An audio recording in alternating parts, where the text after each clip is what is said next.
When people think of The Witcher 3, they think of monsters, vampires, wraiths, and terrifying creatures hiding in the dark.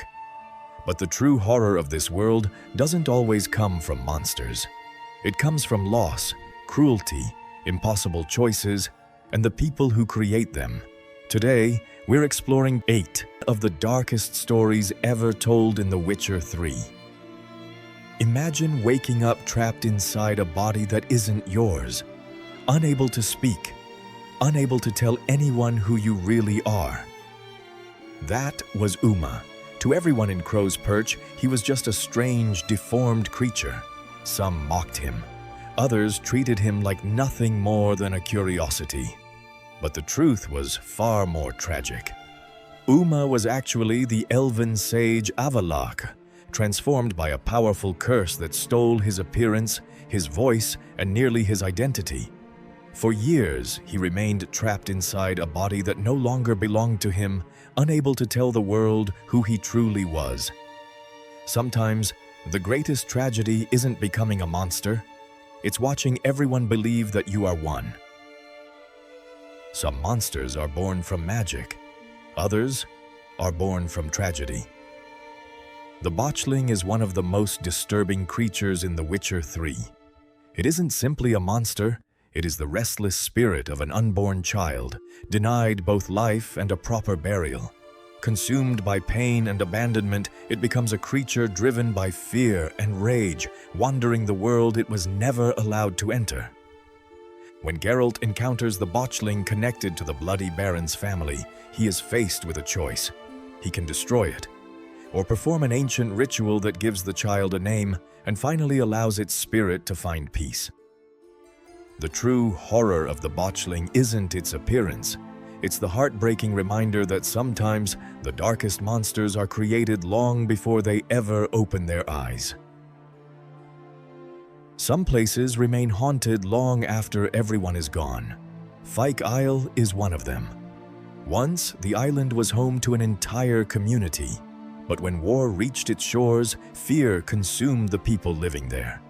They turned against their own neighbors, locking them inside a tower as disease and panic spread. Few escaped, most died in agony. Among them was a young woman named Annabelle. Trapped inside the tower, she fell victim to betrayal, fear, and one terrible misunderstanding. Even after death, her spirit could not find peace, leaving the island cursed for years. The Tower of Mice isn't remembered because of the monsters that live there. It's remembered because the real horror began long before they appeared. Love can survive war. It can survive poverty.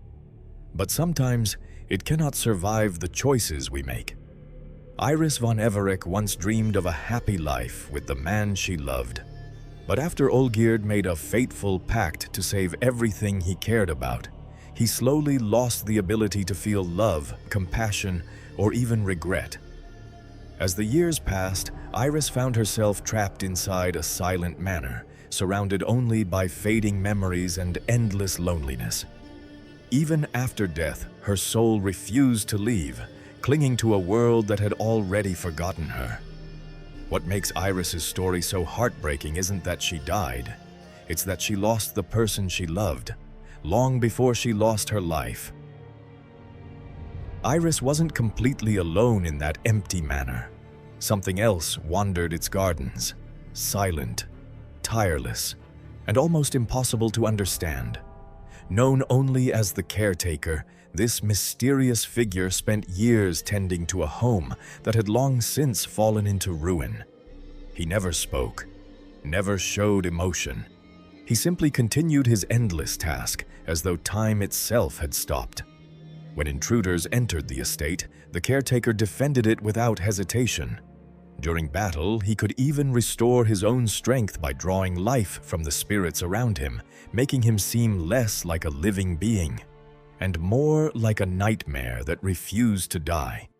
No one truly knows who or what the caretaker once was, and perhaps that's exactly what makes him so terrifying. Deep within the swamps of Velen stood an ancient tree unlike any other. Locked inside it was a mysterious spirit that had been imprisoned for centuries. It claimed to be an innocent victim, begging Geralt to set it free. But the crones told a very different story, warning that releasing it would bring death and destruction. The truth was never clear. Free the spirit, and an entire village would pay the price. Leave it imprisoned, and innocent children would remain at the mercy of the crones. There was no perfect choice, no ending where everyone could be saved. The Whispering Hillock isn't one of the darkest stories in The Witcher 3 because of the creature hidden inside the tree. It's because it forces you to choose, knowing that someone will suffer, no matter what you decide. Not every prison is built from stone. Some are built from fear. For years, Anna Strenger lived in a home consumed by violence.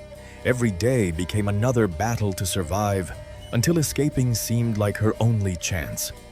But the swamps of Velen offered no salvation. Instead, Anna fell into the hands of the crones of Crookback Bog. They didn't simply imprison her.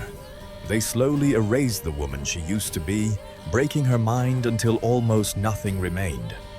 By the time Geralt found her, Anna was no longer truly free. Whether she lived or died depended on choices made long before he ever arrived. The cruelest part of her story isn't what happened in the bog. It's that every path she took only led her deeper into another nightmare. Long before the villages of Velen were built, they were already there. The crones of Crookback Bog were never queens, never rulers, and never gods.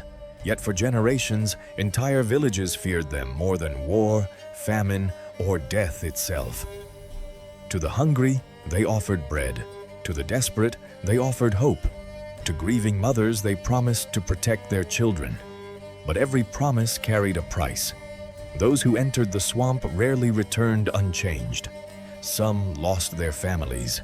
Others lost their minds.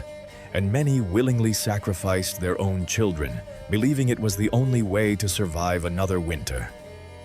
That is what makes the crones truly terrifying. They don't force people into evil. They wait until suffering leaves them with no choice, and then convince them that surrender was their own decision. In the world of The Witcher 3, few monsters have claimed more lives, and almost none have done it with such a smile. After everything Geralt witnesses, one question remains. What is the true monster of The Witcher 3? Is it the creature trapped beneath the Whispering Hillock? The crones lurking within Crookback Bog? Or the countless horrors hiding in forgotten ruins? Perhaps not. Throughout his journey, Geralt encounters curses, ghosts, and creatures beyond imagination. Yet almost every tragedy you've seen in this world began long before a monster ever appeared. Uma was cursed by cruelty.